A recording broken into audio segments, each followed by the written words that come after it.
বিএনপির ভারপ্রাপ্ত চেয়ারম্যান জনাব তারেক রহমান, আপনাকে আমাদের অনুষ্ঠানে স্বাগত জানাই। আপনি আমাদের শুভেচ্ছা এবং কৃতজ্ঞতা জানবেন। আমাদের সাথে আরো থাকছেন প্রফেসর আসিফ নজরুল। তিনি একজন জুরিস্ট, লেখক, সাংবাদিক এবং তার অনেক পরিচয়। তবে তার সবচেয়ে বড় পরিচয় এই মুহূর্তে যে তিনি সরকারের একজন উপদেষ্টা, তিনি সরকারের সঙ্গে রয়েছেন। তাকে আরেকটু আমি যদি পরিচয় দিতে চাই, তিনি একসময় সাংবাদিক ছিলেন, দুর্দণ্ড প্রতাপশালী রিপোর্টার ছিলেন। সেই আসিফ নজরুলকে আমরা সঙ্গে পেয়েছি। প্রফেসর আসিফ নজরুল, আপনাকে আমাদের সাথে পেয়ে আপনাকে আমাদের কৃতজ্ঞতা জানাই এবং স্বাগতম। আপনি আমাদেরকে সময় দিয়েছেন, পুরো টিমের পক্ষ থেকে আপনাকে স্বাগত। প্রথমেই যে বিষয়টি প্রফেসর আসিফ নজরুল আপনার কাছে যেতে চাই যে প্রফেসর আসিফ নজরুল, আপনারা কি তারেক রহমানের এগেইনস্টে যেসব মামলা হয়েছে সেই সব মামলা প্রত্যাহার করছেন কিনা খুব শীঘ্রই? আমরা কোনো ব্যক্তি স্পেসিফিক মামলা উদ্যোগ করছি না। আপনি দেখেন, আমরা প্রথম বলেছিলাম আমরা জুলাই অগাস্টে হত্যাকাণ্ডে যে মামলাগুলো ফলস মামলা করেছিল বিগত ফ্যাসিস্ট সরকার, সেগুলো উদ্যোগ করেছি হত্যাকাণ্ডের অভিযোগগুলো ছাড়া। সেকেন্ড ফেজে আমরা সাইবার সিকিউরিটি অ্যাক্ট যেটা আছে আমার মন্ত্রণালয়ের পক্ষ থেকে উদ্যোগ নিচ্ছি। আমরা এখানে স্পিচ অফেন্সের সাথে কম্পিউটার অফেন্সের পার্থক্য করছি। আমরা, আপনি জানেন, প্রত্যেকটা কেস দেখতে হচ্ছে, টাইম লাগছে। স্পিচ অফেন্স বা কথা বলার অপরাধের জন্য যাদের বিরুদ্ধে অভিযোগ এসেছিল তাদের সমস্ত মামলা উদ্যোগ করা হবে। এখানে তারেক রহমান আছেন নাকি খালেদ আছেন এটা আমরা দেখবো না, আমরা ইস্যু ধরে ধরে করবো। এটা আমার মন্ত্রণালয়ের অ্যাপ্রোচ। আরেকটা কথা বলি, আপনার মনে প্রশ্ন রাখতে পারে তাহলে হঠাৎ করে রোজিনা আর মাহমুদুর রহমান মান্নারটা উদ্যোগ হলো কেন? প্রশ্ন তুলেছেন এবং খালেদা জিয়া। আচ্ছা, খালেদা জিয়াটা তো আপনার খালেদা জিয়ার মামলা উদ্যোগ করেছে পরে। প্রথমে আসছে রোজিনা আর মান্না ভাইয়েরটা। রোজিনা আর মান্না ভাই ওনারা দীর্ঘদিন সাফার করছিলেন, ওনারা পাসপোর্ট পাচ্ছিলেন না, বিদেশে যেতে পারছিলেন না। বিশেষ করে মাহমুদুর রহমান মান্না পাসপোর্ট পাচ্ছিলেন না। মাহমুদুর রহমান মান্না এখনো সংকটাপন্ন অবস্থায় হসপিটালে আছে। ওনার বিরুদ্ধে একটাই মামলা ছিল, ডিজিটাল সিকিউরিটি অ্যাক্টের মামলা ছিল, একটা আইনেই মামলা ছিল। ওনারা ব্যক্তিগতভাবে যোগাযোগ করেছেন এবং অনেক সাফারিংস এর মধ্যে দিয়েছেন। মান্না ভাইয়ের চিকিৎসা কাজ বন্ধ ছিল ওখানে। আর রোজিনার মেয়ের চিকিৎসার ব্যাপার, রোজিনার একটা এই মুহূর্তে মনে পড়ছে একটা কারণ ছিল, ওনারা খুব রিকোয়েস্ট করেছিল। আমরা একটা সিগনেচার স্টেটমেন্ট হিসাবে আমরা মামলা উদ্যোগ করেছি। আরো অনেক মামলা করেছি, আপনাকে এখানে বলে শেষ করতে পারবো না। যেমন ধরেন আপনি মাহমুদুর রহমানের যে স্ত্রীর যে মামলার ব্যাপারটা ছিল, আমাদের অত্যন্ত শ্রদ্ধেয় সম্পাদক, ওটা আমরা করেছি, ওটা পত্রিকা আসে নাই। এরকম আরো আছে কিছু কিছু যেটার জন্য জনজীবন অতিষ্ঠ হয়ে যাচ্ছে। ধরেন আপনার জীবন অতিষ্ঠ হয়ে যাচ্ছে, আপনি ওই মামলার কারণে বিদেশে চিকিৎসা যেতে পারছেন না, আপনার বাচ্চা পড়তে দিতে পারছেন না, আপনার বাচ্চাকে নিয়ে আপনি চিকিৎসা দিতে পারছেন না, বাইরে যাওয়ার অনেক প্রয়োজন থাকে মানুষের। সেই সমস্ত ক্ষেত্রে আমরা অগ্রাধিকার, দু একটা অনুরোধের ভিত্তিতে অগ্রাধিকার দিয়েছি। এখন খালেদ মানুষ তো ধরেন এই জিনিসগুলো বলে আমরা বোঝানোর চেষ্টা করেছি আমরা সবকিছু করবো, সমস্ত ইস্যু ওয়াইজ জিনিসগুলোকে করবো।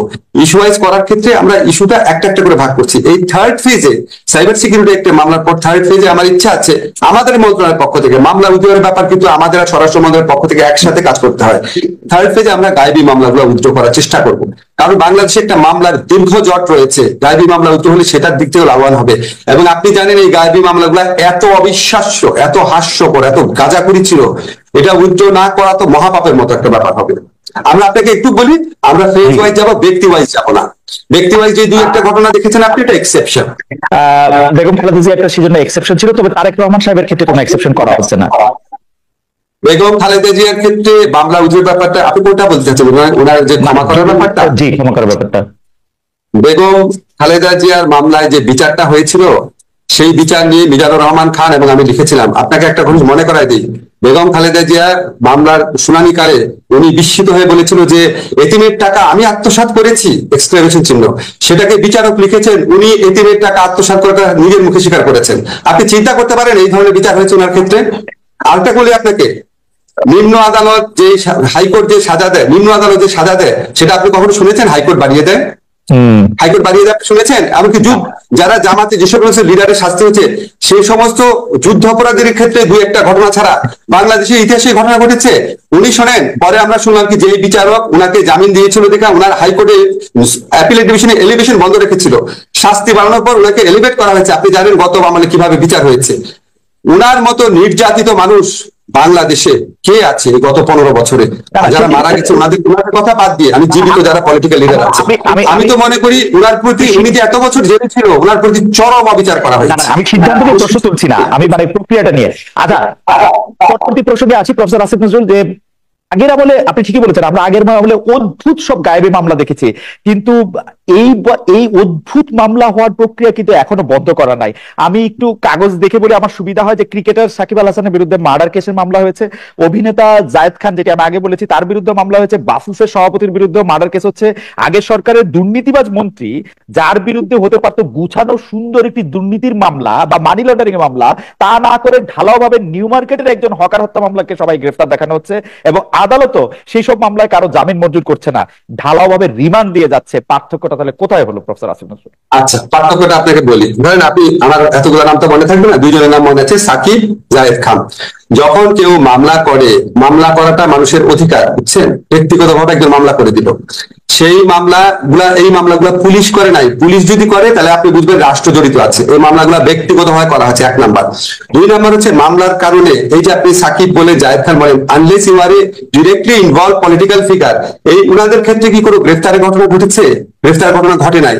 যখন মামলা কোনো মানুষ করে, আমরা বারবার বোঝানোর চেষ্টা করেছি, যখন আমরা পুলিশকে বলেছি মামলা যখন করছে আপনারা একটু বোঝানোর চেষ্টা করেন না কেন যে এই মামলাতে আপনারা যাদের বিরুদ্ধে অভিযোগ আনছেন তাদের কি আপনার সত্যি মানে বিশ্বাসযোগ্য কিনা অভিযোগটা। কারণ আমাদের পিআরবিতে কিছু প্রভিশন আছে, হিয়ারসে ধরনের বা গুজব ধরনের মামলা হলে পুলিশ প্রাইমারি কথাগুলো জিজ্ঞেস করতে পারে। পুলিশ কাছ থেকে এবং এমনকি আদালতের কাছ থেকে আমরা যে তথ্য পেয়েছি, যারা মামলা করতে আসে তারা এত বেশি প্রেশার, ওইখানেও এক ধরনের মানে মক প্রেশার থাকে যে পুলিশের পক্ষে এবং কোনো কোনো ক্ষেত্রে আদালতের পক্ষে, যারা বিগত ফ্যাসিস্ট রেজিমের আমলে যাদেরকে নিপীড়ক সংস্থাতে পরিণত করা হয়েছিল, তাদের সেই মরাল কারেজ থাকে না উন্মত্ত জনতাকে কনফ্রন্ট করার জন্য। এগুলো ঘটনা প্রথম দিকে ঘটেছে। আমরা অনেক চেষ্টা করেছি, চেষ্টা করার পর এটা অনেক রিডিউস হয়েছে। আমরা একটা জিনিস সবাইকে বলার চেষ্টা করেছি, যেখানে এফআইআর মানেই গ্রেফতার না। আপনাকে আমি কিছু নাম বলবো না, বাট কিছু কিছু মানুষ যখন আমাদের সাথে যোগাযোগ করে যে এই মামলা তাদের বিরুদ্ধে হওয়ার কথা না, আমরা স্বরাষ্ট্র মন্ত্রণালয় এবং আমরা একসাথে কাজ করি, আমরা আশ্বাস দেওয়ার চেষ্টা করি যে পুলিশ ক্রেডিবল তথ্য না পেলে আপনাদের গ্রেফতার করবে না। গ্রেফতারের খবরগুলো আপনারা পান, কিন্তু গ্রেফতার করা হয় নাই এরকম অসংখ্য ঘটনা আছে। তারপরও আমরা চেষ্টা করছি এই জিনিসগুলো নিয়ে মানুষের যে মনে প্রশ্ন আছে সেগুলিকে আরো বেশি ভালোভাবে অ্যাড্রেস করার চেষ্টা করছি আমরা। আপনাকে একটু নাম ধরেই বলি, আপনার দীর্ঘদিনের যে মানে একসাথে কাজ করেছেন আপনারা, জনাব শাহরিয়ার কবির, তার বিরুদ্ধে যে হত্যা মামলা হয়েছে সেই ব্যাপারটিকে আপনি আসলে কিভাবে দেখেন? কেউ কেউ প্রশ্ন করছেন ৭১-এর ঘাতক দালাল নির্মূল কমিটির সামনে সারির সংগঠক বলে কি তিনি সেই জালে পড়লেন যেটাতে আসলে আপনি নিজেও ছিলেন? তার বিরুদ্ধে হত্যা মামলা হয়েছে, আপনি জানেন।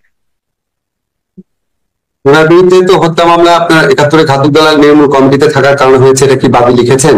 লিখেন নাই। শোনেন, আপনাকে আমি ব্যক্তি বিশেষের কথা বলবো না, তাহলে অন্যদের প্রতি ইনজাস্টিস করা হবে।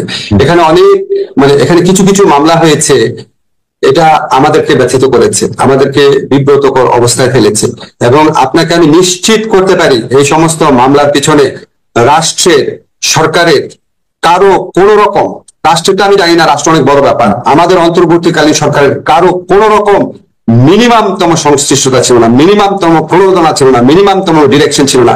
ব্যক্তিগতভাবে এই জিনিসগুলো করা হয়েছে।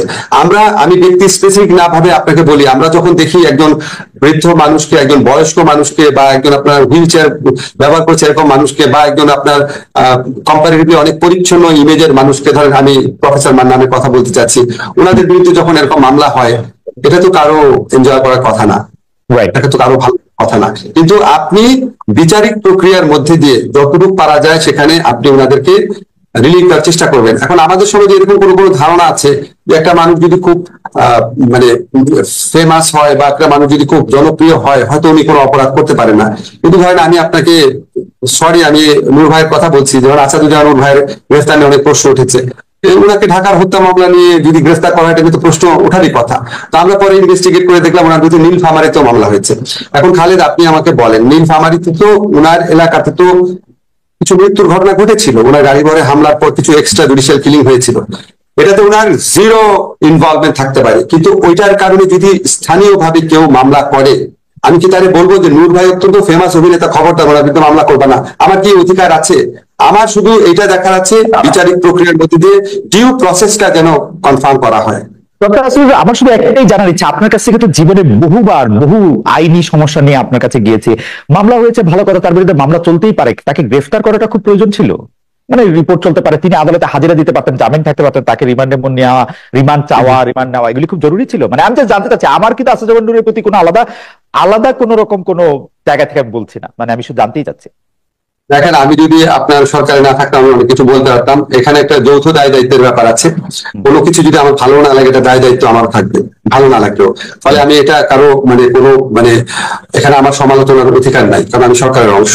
তবে আপনাকে আমি একটা জিনিস বললাম যে আমাদের সরকারের আমলে কিছু কিছু জিনিস হচ্ছে যেটা আমাদের কোনো রকম সংশ্লিষ্টতা নাই, এবং আমরা এটা এনজয় করছি না, আমাদের ভালো লাগছে না। আপনাকে একটা জিনিস শুধু মনে করিয়ে দিচ্ছি, 15টা বছর একটা দল ক্ষমতায় ছিল,